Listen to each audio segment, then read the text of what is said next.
নমস্কার।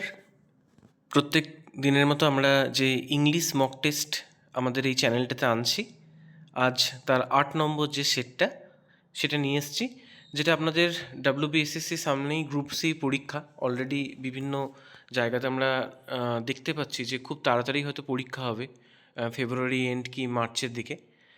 শুধু তাই নয়, এর সঙ্গে সঙ্গে ক্লার্কশিপ হোক বা মিসলেনিয়াস হোক, যে সমস্ত পরীক্ষাগুলোতে ইংলিশ একটা ক্রুশিয়াল পার্ট পালন করে, সেই পরীক্ষাগুলোর প্রত্যেকটাতেই কিন্তু আপনাদের এই কোশ্চেনগুলো উপকার দেবে।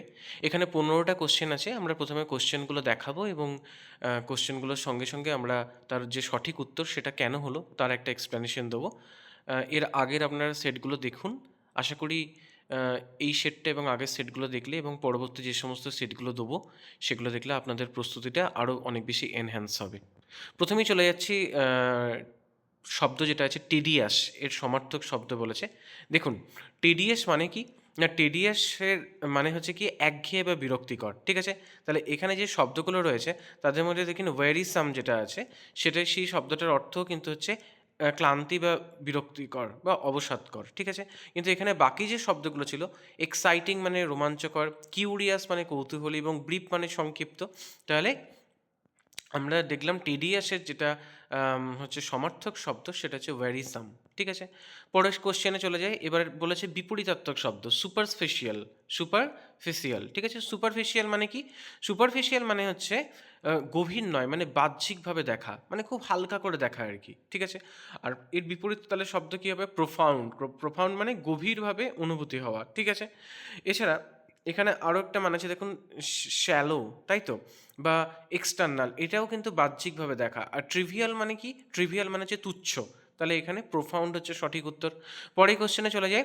এখানে বলেছে এরর বার করতে বলেছে, he do not like to speak the in public. দেখুন, এটা দেখেই আমরা বুঝতে পারছি এররটা কোথায় হতে পারে, কারণ হি এর পর কখনো কি ডু হয়? সেটা হয় না, কারণ ডু যেটা হয় ফার্স্ট পার্সন সেকেন্ড পার্সনের ক্ষেত্রে, কিন্তু এটা তো একটা থার্ড পার্সন সিঙ্গুলার নাম্বার। তাহলে সেক্ষেত্রে এখানে ডাজ নট লাইক হবে, তাই না? হি ডু নট হবে না, এখানে ডাজ নট লাইক হবে। বেশ, পরের কোশ্চেনটা, she is more elder than her brother. ঠিক আছে, তাহলে এখানে কি হবে দেখুন না, প্রথমত এল্ডার যে শব্দটা, মোর এল্ডার কখনো হয়? ঠিক আছে, ওল্ড থেকে হয় এল্ডার, এল্ডার, তাই তো। তারপর হচ্ছে ওল্ডেস্ট, তারপর হচ্ছে ওল্ডেস্ট হয়। তাহলে এল্ডার মানে কি না, এল্ডার হচ্ছে কি কম্প্যারেটিভ একটা সেন্টেন্স বোঝাচ্ছে, মানে এর আগে মোর বোঝাতে হবে না, এল্ডার ব্রাদার। মোর এল্ডার ব্রাদার বলে কোনো কিছু হয় না, তাই না? তাহলে এখানে হবে elder, she is elder than her brother. পরে question, choose the sentence with correct structure. Always he comes late, এই যে শব্দটা দিয়েছে হি, কোনটা এর স্ট্রাকচার অনুযায়ী ঠিক হবে সেটা আপনি ভেবে নেন এবং তারপর উত্তরটা দেখুন। এর উত্তর হবে হি অলওয়েজ কামস লেট। কেন না, সাবজেক্টের পর হয় অ্যাডভার্ব অফ ফ্রিকোয়েন্সি, অলওয়েজ হচ্ছে অ্যাডভার্ব অফ ফ্রিকোয়েন্সি, তাহলে হি অলওয়েজ কামস লেট। পরে কোশ্চেন, এখানে হি ইজ অ্যাফ্রেড, এটা অ্যাপ্রোপ্রিয়েট প্রিপোজিশন, অন্য কোনো প্রিপোজিশন বসবে না। অ্যাফ্রেডের পর সবসময় অফ বসে, তাই তো। তাহলে ই অ্যাফ্রেড অফ ডগস। 7 নম্বর, আচ্ছা, এখানে ফিজল ভাব কি হবে? The fire brigade manage to dash the fire in time. ঠিক আছে, তাহলে এখানে সঠিক উত্তর কি হবে না, পুট আউট। পুট আউট মানে হচ্ছে কি আগুন নিভিয়ে ফেলা। তাহলে এখানে the fire brigade manage to put out the fire in time. 8 নম্বর কোশ্চেন দেখি, Kolkata is dash important city of India. এটা কি Kolkata is an important city of India হবে, তাই না? কারণ দেখুন, এখানে ইম্পর্টেন্ট, অনেক ইম্পর্টেন্ট সিটির মধ্যে বসে, নির্দিষ্ট তো কোনো ইম্পর্টেন্ট সিটি বোঝাচ্ছে না। তাহলে এটা একটা সাধারণ একটা বর্ণনা দেওয়া হচ্ছে, সেই জন্য এখানে অ্যান বসবে, তাই না? অ্যান বসলো। আচ্ছা, 9 নম্বর বলছে, এই যে এখানে কালেকটিভ নাউনের example a dash of ship. তাহলে এটা আমরা অনেকবার করেই করছি এবং বারবার এই এক্সাম্পলগুলো দিলে আপনাদের দেখুন মুখস্থ হয়ে যাবে। তাহলে এ ড্যাশ অফ শিপ কী হবে? এ ফ্লোক অফ শিপ। ঠিক আছে, শিপ, বার্ড, এগুলোর জন্য কালেকটিভ নাউন হচ্ছে ফ্লোক। আর হার্ড যেটা থাকে সেটা কাউ, এলিফ্যান্ট, মানে কোনো গবাদি পশুর ক্ষেত্রে ব্যবহার করা হয়। এবং বাঞ্চ হচ্ছে a bunch of grapes, a bunch of keys. ঠিক আছে, তাহলে এটা হবে ফ্লোক হবে, হ্যাঁ, এ ফ্লোক অফ শিপ।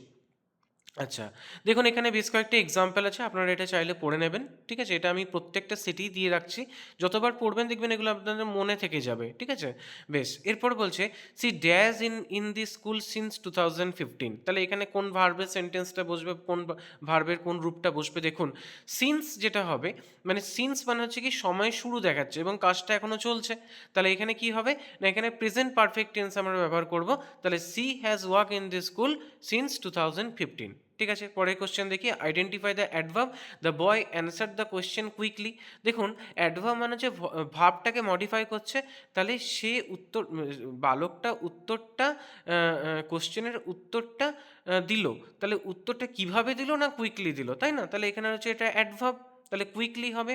12 নম্বর কি বলছে, এটা আমাকে ন্যারেশন দিয়েছে, he said to me I am busy now, তাহলে কি হবে সেড। দেখুন সেডটা কখনো টোল্ড হবে না, তাই না? এটা আমরা আগের দিনও দেখলাম, তাহলে এখানে রুল অনুযায়ী হচ্ছে সেড যেটা আছে, হি সেড দ্যাট, মানে এখানে আমরা বলবো হি টোল্ড মি হবে, ঠিক আছে? সেড টু মি, বা এখানে দেখুন এখানে সেড যেহেতু নেই, বাকিগুলো হচ্ছে না, তাহলে he told me that he was busy then, ঠিক আছে, হি ওয়াজ বিজি দেন। বেশ, এখানে যদি থাকতো হি সেড টু মি, ঠিক আছে, দ্যাট হি ওয়াজ বিজি দেন, সেটাও আমরা বলতে পারতাম, ঠিক আছে। বা এখানে টোল্ডটা হচ্ছে সব থেকে অ্যাপ্রোপ্রিয়েট ইউজ, কারণ সেড টুর পরে হবে সবসময় টোল্ড, এবং প্রেজেন্ট টেন্সে অ্যামটা হচ্ছে পাস্টটা হচ্ছে ওয়াজ, এবং নাও হচ্ছে দেন, তাহলে he told me that he was busy then. 13 নম্বরটা আচ্ছা প্যাসিভে চেঞ্জ করতে বলেছে। আচ্ছা তাহলে দেখুন প্যাসিভের কি প্যাটার্ন হয়, সঠিক উত্তর হচ্ছে the boy was praised by his teacher, মানে প্রশংসা পেয়েছে। অ্যাক্টিভে কি হয়, সাবজেক্ট তারপর ভাব তারপর অবজেক্ট থাকে, প্যাসিভ যখন হবে তখন অবজেক্ট ওয়াজ ওয়্যার, তারপর থাকবে পাস্ট পার্টিসিপেল, তারপর বাই, তারপর সাবজেক্ট, ঠিক আছে। তাহলে এখানে সেন্টেন্সটা কি ছিল, the teacher praise the boy, তাহলে the boy was praised by the teacher, ঠিক আছে।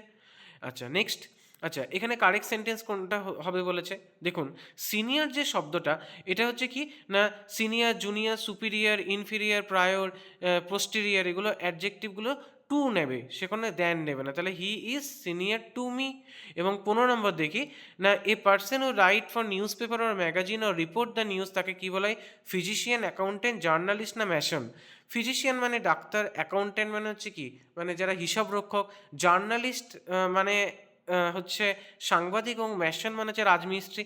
তাহলে যে পার্সন নিউজ পেপার বা ম্যাগাজিন লেখে তাকে আমরা জার্নালিস্ট বলি, ঠিক আছে। তাহলে এটা ছিল আমাদের 15টা কোশ্চেনের সেট, আমরা ডেলি এটা প্র্যাকটিস করলে আপনাদের যে ইংলিশের যে ডেলিকার প্রিপারেশন সেটা দেখুন হয়ে যাবে, খুব বেশি সময় দিতে হবে না, বারবার এগুলো প্র্যাকটিস করুন, দেখুন আপনার ইংলিশের স্কিল অনেক বেশি এনহ্যান্স হয়ে যাবে। কারণ এই গোটা সেটটাতে একটা আমরা প্যাটার্ন ফলো করি, যেখানে সমস্ত রকম ভার্বের মানে গ্রামাটিক্যাল যে ফর্মগুলো সেগুলো এখানে থাকে, এবং ভোকাবুলারি এবং গ্রামার, যেটা আপনাদের পরীক্ষার প্রস্তুতিতে অনেক সাহায্য করবে।